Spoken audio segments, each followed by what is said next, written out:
তো 12টার আগে মনে হচ্ছিল শিক্ষা প্রতিষ্ঠান, কিন্তু এখন মনে হয়েছে আজকে ফিলিস্তিনের একটা একটা অবস্থা, ফিলিস্তিনের একটা ভবন ধ্বংসস্তূপে পরিণত হয়েছে। স্টুডেন্টরা, যে শিক্ষার্থীরা এই একটা নামকরা কলেজে এসে ধ্বংসস্তূপে পরিণত করেছে, তারা কখনো ছাত্র হতে পারে না। তারা নিশ্চিতভাবে আমি বলতে পারি তারা হচ্ছে সন্ত্রাসীদের দোষর।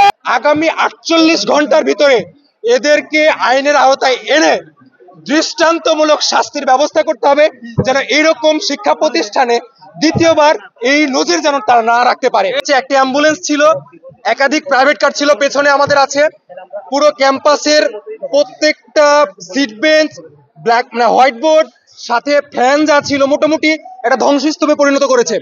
সাথে সার্টিফিকেট যেগুলো ছিল আমাদের, আপনারা জানেন যে ঢাকা বিশ্ববিদ্যালয় অধিভুক্ত 7 কলেজ, অন্যতম একটি সেরা কলেজ হচ্ছে আমাদের সোহরাওয়ার্দী কলেজ। আর এই সোহরাওয়ার্দী কলেজে অলরেডি প্রথম বর্ষের আজকে থেকে পরীক্ষা শুরু হয়েছে। ঠিক এই সময়, যে সময়টাতে পরীক্ষা শুরু হয়েছে, ঠিক সে সময় তারা হামলা করেছে। হামলার সাথে সাথে তারা কি করেছে, সাধারণ শিক্ষার্থী যারা ছিল প্রথম বর্ষের, আমাদের একটা নিয়ম হচ্ছে, ঢাকা বিশ্ববিদ্যালয়ের নিয়ম হচ্ছে কবি নজরুলের স্টুডেন্টরা আসবে সোহরাওয়ার্দীতে, সোহরাওয়ার্দীর স্টুডেন্ট হবে কবি নজরুলে যাবে। এরই ধারাবাহিকতা তারা আসছে এবং আমাদের সাথে পরীক্ষা দিচ্ছে এবং সুশৃঙ্খল ভাবে পরীক্ষা হচ্ছিল। এই সুশৃঙ্খল পরিবেশে পরীক্ষার সময় দেখা গিয়েছে তারা ঢুকে তাদের খাতাগুলো ছিঁড়ে নিয়ে আগুনে পুড়িয়ে ফেলা হয়েছে। সাথে তাদের যে সার্টিফিকেট ছিল সেটাকে পুড়িয়ে ফেলা হয়েছে, প্রবেশপত্র ছিল সেটাকে পুড়িয়ে ফেলা হয়েছে, ছিঁড়ে ফেলা হয়েছে এবং পুড়িয়ে ফেলা হয়েছে। আপনি একটা দেখবেন যে এখানে বেশ কিছু শিক্ষার্থী অনেক দূর থেকে, আমাদের আবাসন ব্যবস্থা থাকে না, যেহেতু কবি নজরুলও নেই, আমাদের সোহরাওয়ার্দী কলেজেরও নেই, তাই অনেক স্টুডেন্ট বাইক নিয়ে এসেছিল। আমাদের সেই বাইক প্রায় অনেক বাইক আমাদের এখানে ভাঙচুর করে তারা একটা ধ্বংসস্তূপে পরিণত করে গেছে। আমাদের পুরো ক্যাম্পাসের যদি চিত্র দেখেন, এটা একটা শিক্ষা প্রতিষ্ঠান এখন মনে হয় না। কিছুক্ষণ আগে 12টার আগে মনে হচ্ছিল শিক্ষা প্রতিষ্ঠান, কিন্তু এখন মনে হয়েছে আজকে ফিলিস্তিনের একটা অবস্থা, ফিলিস্তিনের একটা ভবন ধ্বংসস্তূপে পরিণত হয়েছে।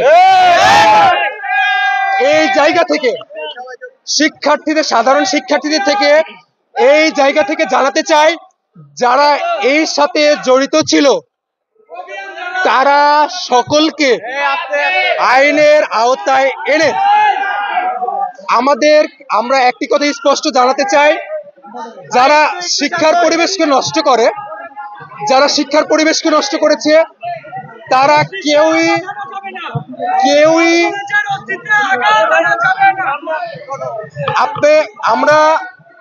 আমরা যে অবস্থানে গিয়েছে, আমাদের যে অবস্থা বর্তমানে আসছে, এটা যারা এই কাজের সাথে জড়িত ছিল, আমরা সাধারণ শিক্ষার্থী কবি নজরুল, আমাদের এই ধ্বংসস্তূপের অবস্থা দেখে তারা আমাদের সাথে একত্রতা পোষণ করেছে পুরো। এবং আমরা ইতিমধ্যে জেনেছি অন্যান্য 7 কলেজ যারা রয়েছে, তারা আরো যে 5টি কলেজ রয়েছে, বদরুন্নেসা, তারপর ঢাকা কলেজ, ইডেন কলেজ, তারপরে আছে বাংলা কলেজ, তিতুমির কলেজ, সবাই আমাদের সাথে একত্রতা পোষণ করেছে। আমরা আগামীতে যে কর্মসূচি দিব, এই কর্মসূচি তারা আমাদের সাথে একত্র হিসেবে গ্রুপ থাকবেন। আমরা আরো প্রত্যাশা করছি শুধু 7 কলেজ নয়, 7 কলেজের বাইরে যারা যে স্টুডেন্টরা, যে শিক্ষার্থীরা এই একটা নামকরা কলেজে এসে ধ্বংসস্তূপে পরিণত করেছে, তারা কখনো ছাত্র হতে পারে না। তারা নিশ্চিতভাবে আমি বলতে পারি তারা হচ্ছে সন্ত্রাসীদের দোষর, তারা ফ্যাসিবাদের দোষর। আমরা অবিলম্বে প্রশাসনকে, রাষ্ট্রের সর্বোচ্চ জায়গায় আমরা তথ্যটা পৌঁছাতে চাই। আগামী 48 ঘন্টার ভিতরে এদেরকে আইনের আওতায় এনে দৃষ্টান্তমূলক শাস্তির ব্যবস্থা করতে হবে, যেন এইরকম শিক্ষা প্রতিষ্ঠানে দ্বিতীয়বার এই নজির যেন তারা না রাখতে পারে।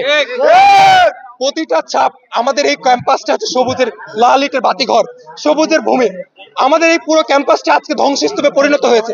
দুঃখের সাথে জানাতে হয়, এইরকম যারা করেছে তাদের অনতিবিলম্বে আগামী 24 ঘন্টার ভিতরে তাদেরকে আইনের আওতায় এনে দৃষ্টান্তমূলক শাস্তির আওতায় আনতে হবে। এবং সাথে এটা যুক্ত করতে চাই যে 19টি কলেজের নাম এসেছে, প্রথম যারা লিড দিয়েছে অর্থাৎ ডক্টর মাহমুদুল্লাহ কলেজ, তাদেরকে যারা চিহ্নিত করে তাদের প্রশাসন আগামী 24 ঘন্টার ভিতরে সিসিটিভি ফুটেজ দেখে তাদের ছাত্রত্ব বাতিল করতে হবে।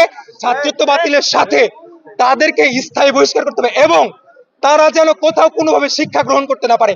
সমাজের যেন তারা যে প্রত্যেকটা জায়গায় তাদেরকে যেন হাইলাইটস করা হয় যে তারা সন্ত্রাসী হিসেবে ছিল। এই জায়গাটাকে অনতিবিলম্বে আগামী 19 এই যে আমাদের যে 19টা কলেজ রয়েছে, যে 19টা কলেজ আমাদের কবি নজরুল এবং সরকারি কলেজে ধ্বংসস্তূপে পরিণত করে গিয়েছে, আগামী 24 ঘন্টার ভিতরে এটা সমাধান আমরা চাই। আমাদের আমাদের আরেকটা কথা জানাতে চাই, আমাদের লিখন একটি মানে কর্মসূচি ঘোষণা দিয়েছে আগামীকাল সকাল 10টায় সোহরাওয়ার্দী কলেজের সাধারণ শিক্ষার্থী যারা রয়েছে তাদেরকে অনুরোধ করব, আপনার কলেজের অবস্থান দেখুন, সাথে আপনার সব আর অন্য কোনো কলেজে থাকে আপনার সাথে থাকে তাদেরকে নিয়ে আসুন, দেখুন। এবং আগামীকালকে আমরা এখান থেকে একটি কর্মসূচি ঘোষণা করছি, সেটা হচ্ছে পুরো পুরান ঢাকায় একটি বিক্ষোভ মিছিল অনুষ্ঠিত হবে এবং যারা এর যদি প্রতিপক্ষ হিসেবে দাঁড়ায় তাদেরকে এই রাষ্ট্রে অর্থাৎ দোষর হিসেবে গণ্য করা হবে এবং তাদেরকে যথাযথ ব্যবস্থা নেওয়া হবে তাদের ব্যাপারে। আমরা এই জায়গা থেকে স্পষ্ট এবং স্পষ্ট কথা থেকে আমরা জানাতে চাই।